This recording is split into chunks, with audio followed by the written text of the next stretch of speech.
नमस्कार। आज हम एक ऐसी किताब के पन्ने पलट रहे हैं जिसने न जाने कितने लोगों की सोच और जिंदगी पर बहुत गहरा असर डाला है। नेपोलियन हिल की classic think and grow rich.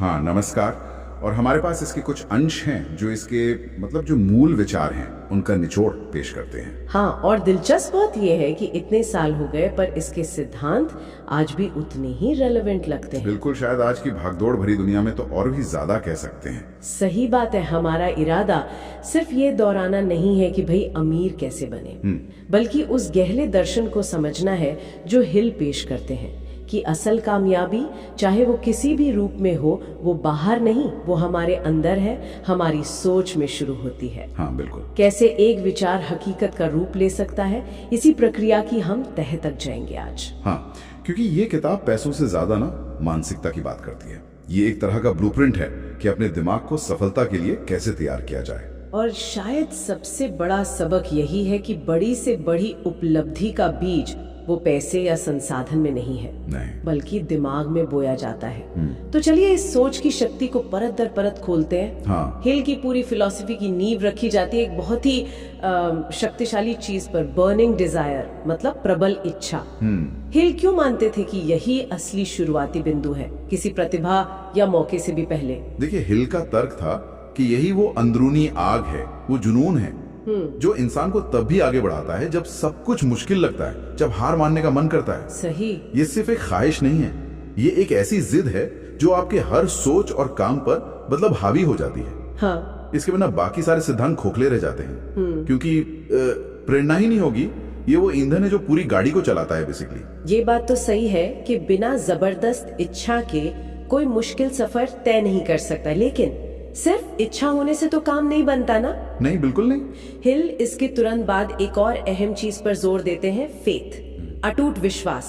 सुनने में तो ये बहुत अच्छा लगता है, पर असल जिंदगी में जब चीजें गलत हो रही हो तब ये अटूट विश्वास कैसे बनाए रखा जाए, ये मुश्किल है। हाँ, यहीं पर हिल का नजरिया काफी व्यवहारिक हो जाता है। वो इसे कोई चमत्कार या अंधविश्वास नहीं मानते। अच्छा।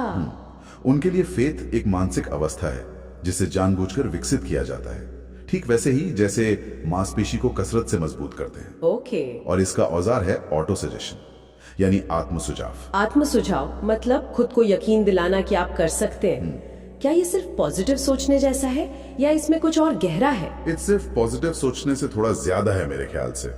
हिल इसे अपने अवचेतन मन को, सबकॉन्शियस माइंड को लगातार अपने लक्ष्य के बारे में संदेश भेजने की प्रक्रिया मानते हैं। रोजाना पूरी भावना के साथ अपने लक्ष्य को दोहराना, कल्पना करना कि वो हासिल हो चुका है। हिल का मानना था कि इससे अवचेतन मन रीप्रोग्राम होता है। अच्छा। वो धीरे धीरे उन विचारों, अवसरों और लोगों को आपकी तरफ खींचने लगता है जो लक्ष्य प्राप्ति में मददगार हों। ये एक तरह से अपने अंदरूनी चुंबक को सेट करने जैसा है। मतलब अवचेतन मन को अपने लक्ष्य के साथ अलाइन करना। ये दिलचस्प है। तो इच्छा और विश्वास के बाद हिल सफलता के लिए एक सीधा साधा फॉर्मूला देते हैं। वो क्या है? हाँ, फॉर्मूला सुनने में वाकई सीधा लगता है।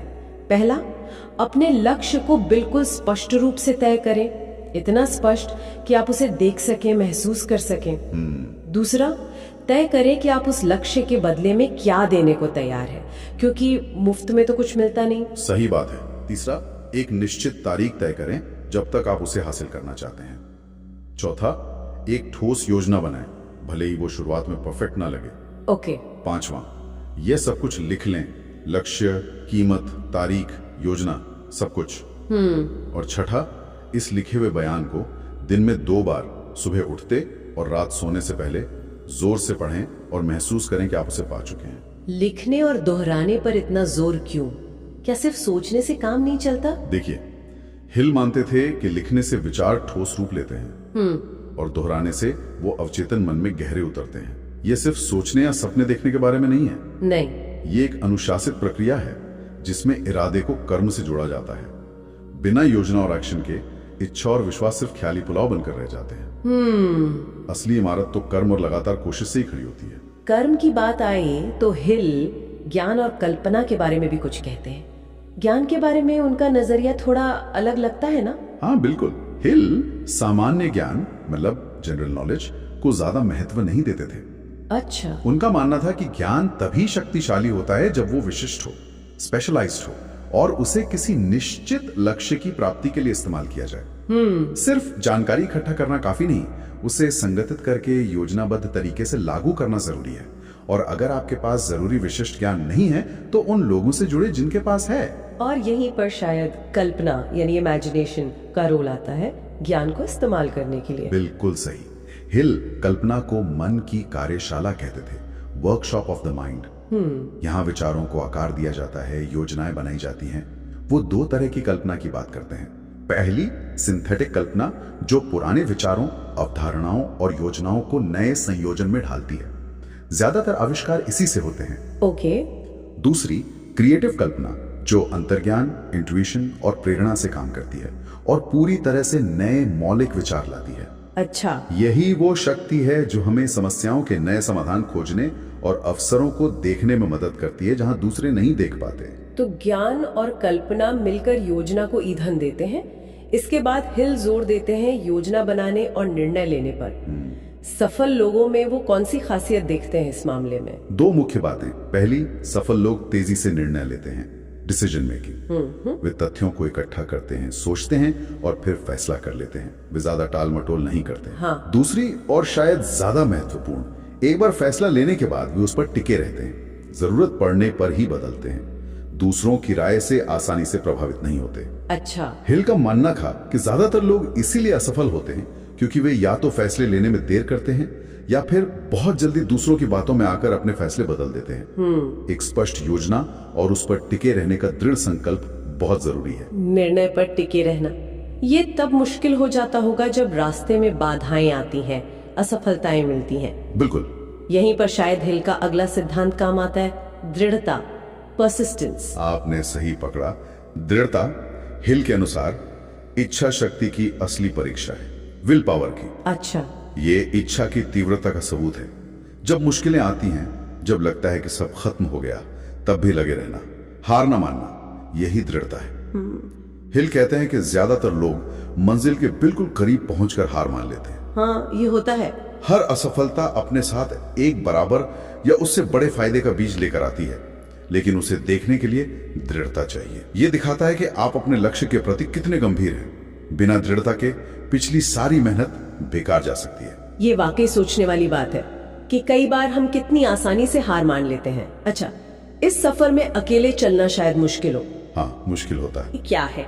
और ये सिर्फ नेटवर्किंग या दोस्त बनाने से कैसे अलग है? ये सिर्फ नेटवर्किंग से बहुत आगे की बात है। हिल का मास्टरमाइंड सिद्धांत कहता है कि जब दो या दो से ज्यादा लोग एक निश्चित लक्ष्य के लिए पूरी तरह तालमेल और सद्भाव मतलब हार्मनी के साथ मिलकर काम करते हैं, तो उनकी मिलीजुली दिमागी शक्ति एक अदृश्य अतिरिक्त शक्ति या थर्ड माइंड का निर्माण करती है। अच्छा, तीसरा मन।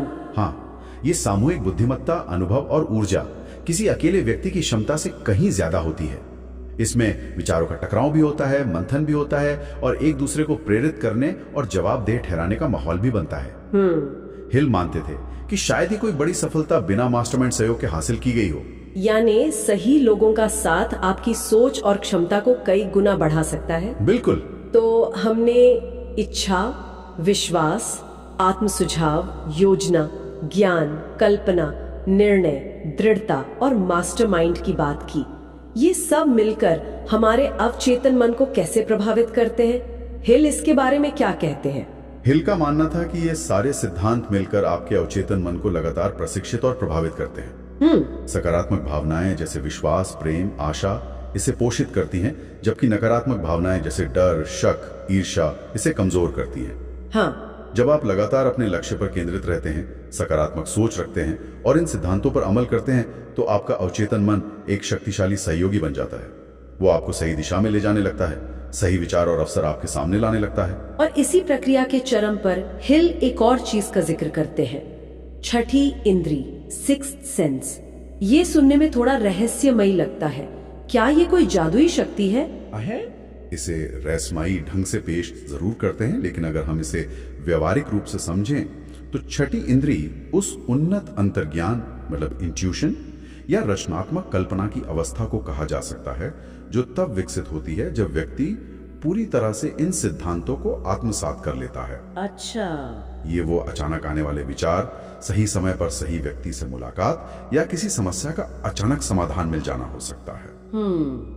हिल का मानना था कि जब आपका मन इन सिद्धांतों के जरिए अनंत बुद्धिमत्ता, इन्फिनिट इंटेलिजेंस मतलब ब्रह्मांडीय चेतना या ऊर्जा के साथ जुड़ जाता है तो आपको ऐसी अंदरूनी गाइडेंस मिलने लगती है। ओके। ये कोई जादू नहीं बल्कि गहरी मानसिक एकाग्रता और सिद्धांतों के सही पालन का परिणाम है। ये सफलता की प्रक्रिया का शिखर है, कह सकते हैं। तो ये सारे सिद्धांत मिलकर एक पूरी प्रक्रिया बनाते हैं जो सोच से शुरू होकर ठोस नतीजे तक ले जाती है। हाँ। और अंत में हिल इस पूरी किताब का सार एक वाक्य में समेट देते हैं जो शायद सबसे ज्यादा दोहराया जाने वाला कथन है। हाँ, वो कालजयी वाक्य, जो चीज किसी का मन, सोच और यकीन कर सकता है उसे वो हासिल भी कर सकता है। सोच और यकीन कर सकता है उसे हासिल भी कर सकता है। हाँ, whatever the mind can conceive and believe, it can achieve.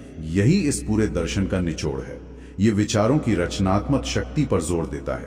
अगर आपके मन में किसी लक्ष्य का विचार स्पष्ट है, कंसीव, और आप उस पर अटूट विश्वास रखते हैं, बिलीव, तो उसे हकीकत बनाने के साधन और रास्ते खुलने लगते हैं। अचीव ये पूरी यात्रा को बांधता है। सोच की शक्ति ही सब कुछ नियंत्रित करती है। तो कुल मिलाकर संदेश बहुत साफ है।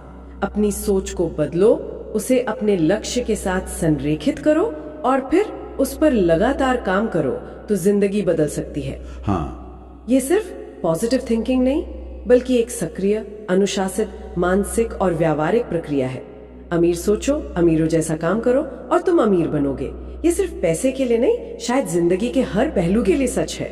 बिल्कुल सही कहा। और ये समझना जरूरी है कि हिल के सिद्धांत सिर्फ बैंक बैलेंस बढ़ाने तक सीमित नहीं है। नहीं, ये जीवन के किसी भी क्षेत्र में बड़ी उपलब्धि हासिल करने का एक फ्रेमवर्क है। चाहे वो बेहतर स्वास्थ्य हो, अच्छे रिश्ते हों, करियर में तरक्की हो या कोई कलात्मक या आध्यात्मिक लक्ष्य हो। ये मूल रूप से अपने मन को साधना और उसे अपनी सबसे बड़ी संपत्ति बनाने की कला है। ये वाकई हमें अपनी सोच की सीमाओं और संभावनाओं पर विचार करने पर मजबूर करता है। तो श्रोताओं के लिए एक विचार छोड़ जाते हैं। हाँ। क्या मन की ये शक्ति जिसे हिल ने इतने विस्तार से समझाया है वाकई सिर्फ भौतिक चीजों तक ही सीमित है, या फिर मन की शांति, खुशी या बेहतर इंसान बनने जैसे लक्ष्यों के लिए भी उसे उतनी ही प्रभावी ढंग से इस्तेमाल किया जा सकता है? बहुत अच्छा सवाल है। और एक सवाल ये भी उठता है कि अगर किसी को अपने अंदर वो बर्निंग डिजायर, वो प्रबल इच्छा महसूस ही नहीं हो रही हो, जिसके बिना हिल कहते हैं कि शुरुआत ही नहीं हो सकती, हाँ, तो उस चिंगारी को जगाने की शुरुआत कैसे की जा सकती है? शायद इन सवालों पर मंथन करना ही उस दिशा में पहला कदम हो। बिल्कुल सोचने वाली बात है।